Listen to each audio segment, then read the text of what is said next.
happens when something monumental occurs but is eventually forgotten by most? In a nutshell, that describes the story you're about to see next, one of a remarkable experiment nearly lost to the sands of time. This is the story of the town of Mitchellville. Along the marshes of the South Carolina coast, Hilton Head Island rises up from the sea. It's known as a vacation destination, full of coastal homes and beaches. But some hope it might soon be known for something else. We only have about 36 acres. This land is the site of the former town of Mitchellville, the first town in America to be run by people who were formerly enslaved. This is happening in the middle of the Civil War. In the state that started the Civil War, during enslavement. This should not be happening in any way, shape, or form, but yet it did. Ahmad Walker is director of historic Mitchellville Freedom Park. It's a really big keystone American landmark, in our opinion. A collection of historic artifacts and replicas that tell the story of this lost town. We're sitting on the site of the first town of self-governing, formerly enslaved people in the United States.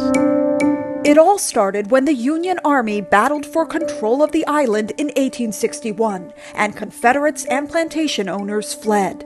Left behind, the former slaves of the more than 20 plantations here.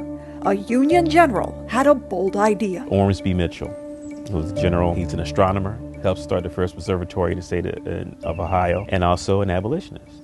He sees the lay of the land here. Mitchell tells the now freed former slaves, "This is now your land. You build on it. You grow on it. This is a chance for you to maintain your families and have soil and have property and build schools and churches." More than 3,000 former slaves settled here, creating an elected governing structure and naming the town Mitchellville in honor of General Mitchell, who died of yellow fever less than 2 months after the town's founding. There's almost 500 homes here, about 4 churches, 4 stores. This is the site of the first mandatory school system in the state of South Carolina. These folks went from being property to owning property, and that sea change is such a large one for this area. The town lasted more than 30 years until 1893. The Great Sea Islands hurricane came through and basically destroyed everything. Now, Ward and the nonprofit Historic Mitchellville Freedom Park It's just really important for us to chronicle that. are starting a national fundraising campaign to create a history center here to better share the town's story. We will have an interpretive center, about 18,000 square feet, that will talk about everything that I've discussed and bring it to a 21st century context.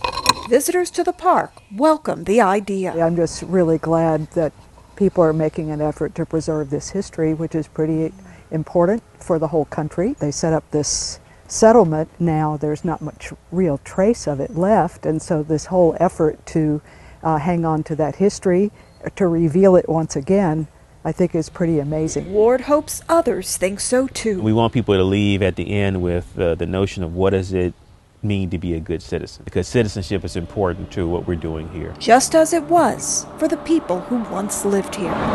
Maya Rodriguez, Scripps News, Hilton Head Island, South Carolina.